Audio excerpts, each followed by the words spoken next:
새 영어로 읽는 에스겔 12번째 심판의 무게라는 말씀의 제목으로 주의 말씀 함께 나눠보고자 합니다.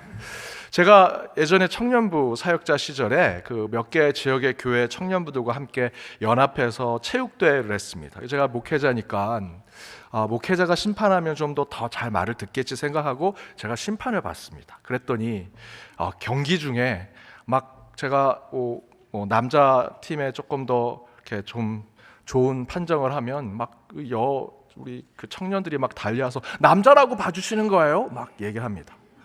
제가 또 여자 쪽에 조금 우리 여자 청년들 좀 봐주면 남자애들이 막 달려와서 좀 여자라고 봐주시는 거죠.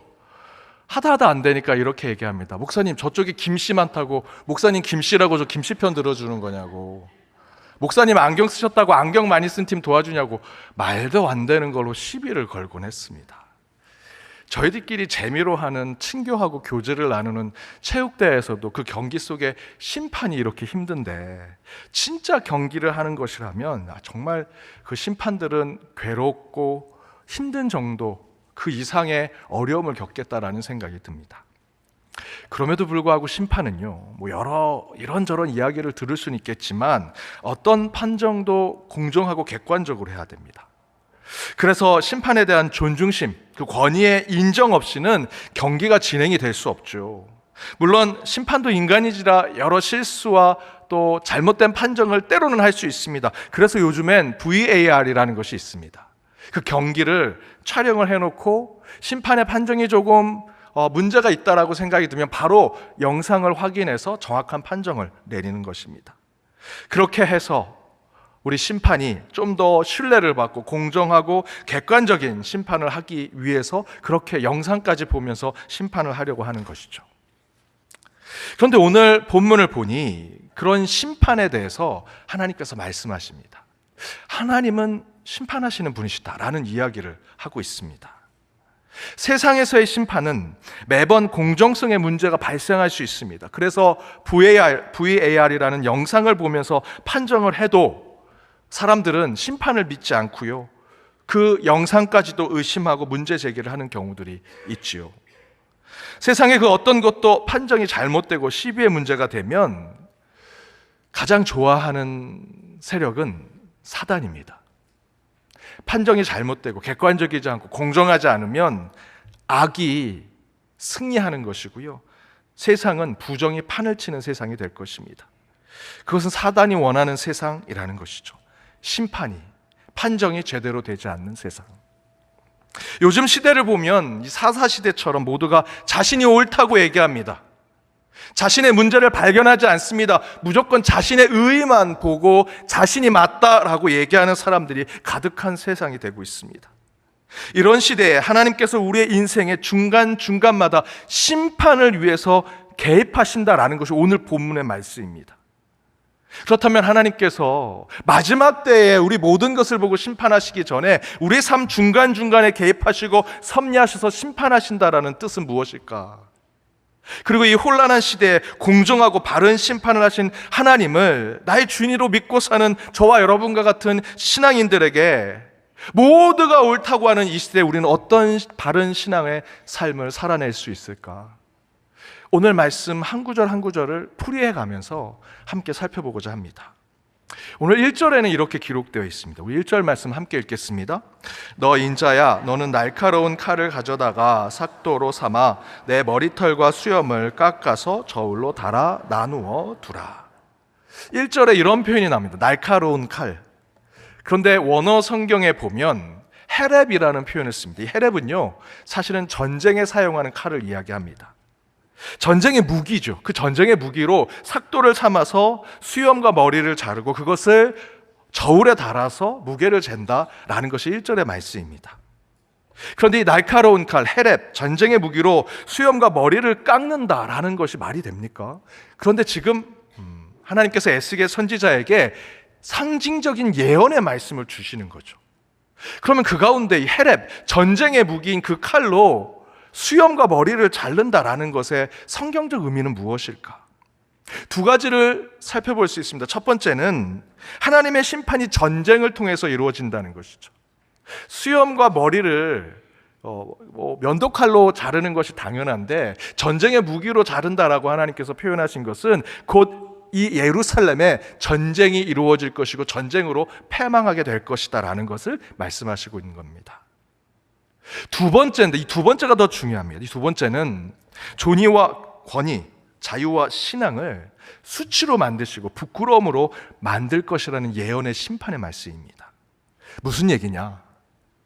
당시 고대 근동 지방에서 남성이 머리털과 수염을 가지고 있는 이 수염과 머리털은요, 남성 그 자체의 상징이었습니다. 그 남성의 존의와 권위를 상징하는 것이 머리털과 수염이었습니다. 실제로 지금도 중동 사람들은 그렇지요. 여러분 가끔 뉴스를 보시면 중동 사람들이 수염을 길게 기르는 모습을 보실 겁니다. 여전히 그들은 그 문화를 가지고 있습니다. 오늘 성경에 나와 있는 이스라엘에도 그 문화가 그대로 있었습니다. 그런데 하나님께서 날카로운 칼, 헤렙으로 그들의 수염, 머리털을 잘라내신다라고 말씀하시지요. 그것은 단순히 머리와 수염을 자른다는 것이 아니라 그들이 목숨처럼 품고 있던 자신의 종교와 같은 그 머리털과 수염을 잘라내서 그들을 사회적 박탈로 가게 하시고 심정적 파국에 이르게 하는 심판을 하시겠다라는 하나님의 뜻입니다. 이처럼 오늘 본문 1절에 나오는 헤렘으로 이스라엘 남성의 머리털과 수염을 잘라내는 것은 하나님의 심판을 상징해서 보여주는 것이라 할 수 있습니다. 그런데 1절 후반절에 그것을 더욱더 분명하고 구체적으로 표현하죠. 이렇게 얘기합니다. 그것들을 깎아서 저울에 달아두어라. 저울에 무엇인가를 달아둔다, 무게를 재본다라는 뜻은 무엇입니까? 그 대상을 치밀하게, 공정하게 평가하고 판단해 본다라는 것이죠. 하나님께서 우리의 영혼을 저울에 달아 재단하겠다, 무게를 재보겠다, 하나님의 기준에 판단하겠다 말씀하시는 것이 1절의 말씀입니다. 그렇다면 혹시 저희도 이미 사라졌지만 여전히 우리 마음속에 있는 이 상투와 같은 것이 있지는 않으십니까? 하나님을 대신해서 나의 우월의식을 가지고자 내가 지금 속해 있는 곳에 내 능력과는 상관없이 문화적으로 가지고 있는, 사회적으로 이어져 오고 있는 그 권위를 붙잡고자 늘 내 안에 하나님 대신 채워져 있는 우상이 있지는 않은지. 그렇다면 하나님은 마지막 때까지 가지 않으십니다. 그것을 하나님의 저울에 달아 우리 인생 중간이라도 우리를 판단하시고 심판하시겠다는 것이 오늘 1절의 말씀이십니다. 우리 안에 상투와 같은 우상, 이스라엘 백성들의 긴 수염, 긴 머리털과 같은 우월의식, 그 교만함 혹시 가지고 계십니까? 그것을 우리 스스로 회개하고 성찰해서 내려놓지 않는다면 하나님은 이스라엘 백성들을 헤렘으로 심판하셨던 것처럼 저희도 그렇게 하시겠다 경고하는 말씀이 오늘 1절의 말씀입니다. 여러분, 잘라낼 것은 잘라내고 버릴 것은 버리셔야 합니다. 저와 여러분이 붙잡고 덧붙여야 하는 것은 오직 하나님 그리고 그분의 말씀이라는 것을 기억하시기 바랍니다. 다음 2절에서는 이렇게 얘기합니다. 2절 말씀을 함께 읽겠습니다. 그 성읍을 에워싸는 날이 차거든 너는 터럭 3분의 1은 성읍 안에서 불사르고 3분의 1은 성읍 사방에서 칼로 치고 또 3분의 1은 바람에 흩으라. 내가 그 뒤를 따라 칼을 빼리라. 2절에서 바로 1절에서 상징적으로 얘기했던 헤렘이라고 하는 전쟁의 무기의 그 칼로 머리털과 수염을 잘라내겠다는 것은 첫 번째가 전쟁을 통해서 그들을 멸망시키겠다. 그것을 2절 앞부분에 바로 얘기하죠. 그 성읍을 에워싸는 날이 차거든.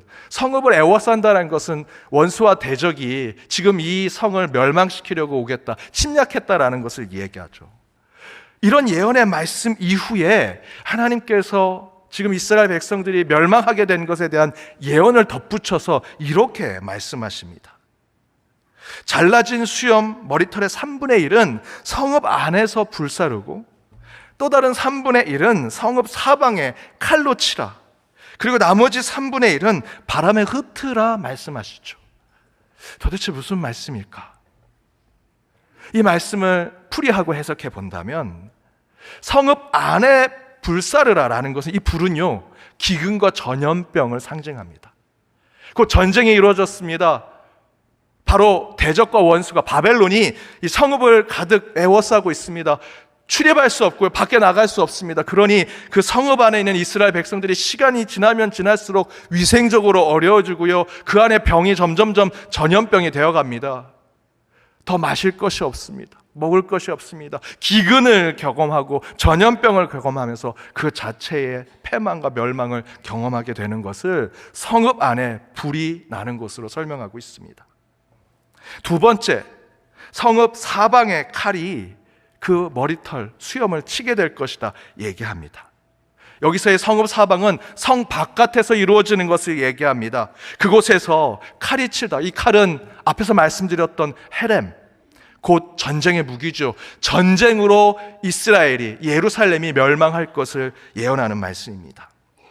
마지막 바람에 흩어진다라는 상징은 바로 포로로 끌려가는 이스라엘 백성들을 예언하는 말씀입니다.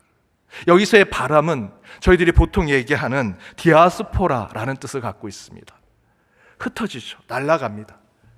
이스라엘 백성들이 이 전쟁에서 바벨론의 침략에 패망하게 되고 거기서 노예로 끌려가 바벨론으로 나아가는 모습, 강제 이주되는 모습을 지금 마지막 3분의 1로 표현하고 있는 것입니다. 거기에다 마지막에 내가 그 뒤를 따라 칼을 빼리라 라고 증거하죠. 이 말씀은 하나님의 심판은 지금의 심판만 피하면 내가 되겠지, 요령을 피우고 빠져나갈 구멍을 찾고 온갖 다른 방법으로 도망쳐 보려 해도 하나님은 끝까지 쫓아가서 심판하신다라는 뜻을 가지고 있습니다. 하나님의 구원만이 우리에게 공정하게, 공평하게 이루어지는 것이 아닙니다. 하나님의 심판도 공정하고 공평하게 이루어지죠. 하나님의 심판에는 차별이 없습니다. 공정하다라는 것을 마지막까지 알려주는 말씀입니다. 제가 이 말씀을 준비하면서 한 형사에 관련된 영화를 보았습니다. 주인공 형사가 아이가 인질로 잡혀있는 어느 범인과 실랑이를 벌이다가 불가항력적인 상황에서 총이 쏘여지게 되고 그 총에 범인이 맞아서 죽게 됩니다. 그 범인을 죽이던 이 형사는요, 고뇌에 빠집니다. 늘상 국민들을 지켜주는 자기의 역할을 했는데 어떻게 하든 자기가 희생하고 몸이 다치더라도 총은 쓰지 않고 공권력을 강하게 행사하지 않으려고 했는데 어쩔 수 없는 총을 쏘게 돼서 그 범인이, 어쨌든 범인이지만 그 범인이 죽게 된 것에 스스로 절망하고 속상해합니다. 정신과 치료도 받고 종교적인 위로도 받으려고 하지만 여전히 그 고통에서 헤어나오지 못합니다. 그런데 그 죽은 범인은요, 수많은 사람을 잔인하게 죽었던 인쇄살인범이었습니다. 그 연쇄살인범이 그렇게 어쩔 수 없는 상황에 죽었는데 사람들과 여론은 그 연쇄살인범의 죽음에 더 많은 감정에 공감을 해주는 겁니다. 그 경찰이 규율과 절차를 지키지 않고 총을 쏘게 돼서 그 범인이 안타깝게 죽게 되었다. 사람들이 선동하고 여론을 부추기면서 그 경찰이 단숨에 부패한 경찰이 되었다라는 식으로 사람들에게 이야기하기 시작합니다. 세상 사람들이 다 범인의 편을 들어줍니다. 그는 잔인하게 수많은 사람을 죽인 연쇄살인범인데도. 저는 그 영화의 그 장면들을 보면서 답답하고 사실 불편했습니다. 그 이유는 그것이 영화의 한 장면이 아니라 우리가 살아가는 삶의 모습이 아닌가라는 생각을 했기 때문입니다. 정말 우리 시대에 공정한 심판이 우리의 일상의 삶 가운데 이루어지고 있습니까? 우리 안에 있는 문제들이 펼쳐졌을 때 우리는 총론과 본론과 진실, 그 안에 있는 내연에 대한 진정한 문제를 제대로 보고 있는지, 그렇지 않고 외연의 문제, 강론의 문제, 격가지에 있는 문제만 보고 그것이 나의 유익을 주는 것인가, 내 관심사인가라는 것으로만 판단하면서 때로는 왜곡되고 그르친 판정과 심판을 보고 있지는 않은지, 그곳에 우리도 휩쓸려 가서 그들과 동조하고 있지는 않은지. 그러나 하나님은 오늘 본문을 통해 각자의 죄의 무게에 따라 심판의 무게도 같을 것이라 말씀하십니다. 죄 지은 만큼 3분의 1의 죄를 지었다면 3분의 1만큼 심판을 받아야 하고, 또 다른 3분의 1의 악을 행했다면 3분의 1만큼 대가를 치러야 한다라는 것이 오늘 본문 2절의 말씀입니다. 그럼에도 불구하고 심판의 빈틈을 찾아 도망치고 빠져나가려고 할 때 하나님이 마지막에 말씀하시죠. 내가 뒤를 따라 끝까지 쫓아가서 너를 심판하겠다. 여러분, 하나님의 심판은 공정합니다. 객관적이고요. 전도서 12장 14절에도 이렇게 얘기합니다. 하나님은 모든 행위와 모든 은밀한 일을 선악간에 심판하신다. 모든 것을 보시고 그 모든 것을 심판하신다 말씀하시죠. 오늘 함께 읽은 에스겔 말씀에 에스겔이 에스겔 33장에 그렇게 공평하게 심판하시는 하나님에 대해서 이야기하면서 그 심판을 바라보는 저와 여러분이 때로는 억울함과 원통함과 서름에 우리가 그렇게 되지 않을 것이다 라는 것을 이렇게 설명합니다. 에스겔 33장 20절 개역 한글로 준비했습니다. 함께 읽어보겠습니다. 그러나 너희는 이르기를 주의 길은 공평하지 아니하다 하는도다. 이스라엘 족속아, 내가 너희 각 사람의 행한 대로 심판하리라. 너희들은 하나님이 하신 일들을 우리가 표피적으로 그저 피부로 느끼는 정도로만 경험하면서 하나님은 공평하지 않은 것 같아 라고 얘기하지만, 오늘 이 말씀 20절의 말씀 중간에는 그러나가 들어가야 됩니다. 그러나 이스라엘 족속아, 내가 너희 각 사람의 행한 대로 심판할 것이다. 하나님은 그렇게 심판하시는 분이다. 그런 공정하신 분이시다 라는 것을 얘기하죠. 여러분, 하나님이 우리를 구원해 주실 때 유대인, 헬라인, 야만인, 이방인, 할례를 받은 사람, 받지 않은 사람, 흑인, 백인, 저와 여러분과 같은 아시아인, 부자나 가난한 사람 구별해서 구원해 주십니까? 그렇지 않습니다. 하나님의 구원은 보편적입니다. 모든 사람에게 열려 있습니다. 차별하지 않으셨습니다. 그런데 여러분, 그 하나님의 구원이 공정하고 공평하신 것에 심판도 동일하게 생각해야 합니다. 그래서 우리는 인간의 기준으로 때로는 억울할 때, 속상할 때가 있을 것입니다. 하지만 하나님은 반드시 공평한 잣대로 모든 사람의 죄의 무게에 따라서 심판하실 것이고 그의 죄의 대가를 치르게 하실 것입니다. 물론 저희들은 공평해 보이지 않는 이 세상 가운데 억울함을 느끼죠. 속상함을 느낍니다. 그 가운데 하나님께서 오늘 2절의 말씀은 저와 여러분에게 주신 위로의 말씀입니다. 내가 그 악을 처단하고 대신 복수할 것이다. 그때 저와 여러분이 가져야 할 마음은 신앙의 평정심을 가져야 한다는 것입니다. 마지막 3절과 4절이 이렇습니다. 우리 함께 읽어보겠습니다. 너는 터럭 중에서 조금을 내 옷자락에 싸고 또 그 가운데에서 얼마를 불에 던져 사르라. 그 속에서 불이 이스라엘 온 족속에게로 나오리라. 이 예언의 말씀은 앞에서 본 대로 3분의 1씩 3번 심판하시고 그 심판에 또 빠져나가는 이들마저도 끝까지 하나님께서 쫓아가셔서 심판하신다는 공정과 공평에 대한 하나님에 대한 말씀을 하고 있죠. 그러나 그럼에도 불구하고 구원의 하나님을 끝까지 붙들고 끝까지 그 불의 고통 가운데 버티고 살아남은 백성들을 하나님께서 불쌍히 여기셔서 그들을 선교사의 옷자락으로 싸시고 그들을 구원하시겠다 하는 하나님의 구원의 말씀이 3절과 4절입니다. 마지막에도 불에 대한 얘기가 나오죠. 2절의 불은 앞에서 말씀드렸던 대로 이 예루살렘 이스라엘 백성들을 심판하시기 위해서 성읍 안에 기근과 전염병이 있는 것을 불로 상징적으로 표현하셨습니다. 하지만 2절에서는 재앙에 관련된 예언의 불이었다면 4절에서의 불은 그 불 가운데 끝까지 살아남은 자들을 하나님께서 구원하시겠다는, 그 구원받은 자의 입장에서 본다면 그 불은 훈련과 연단이라는 것이죠.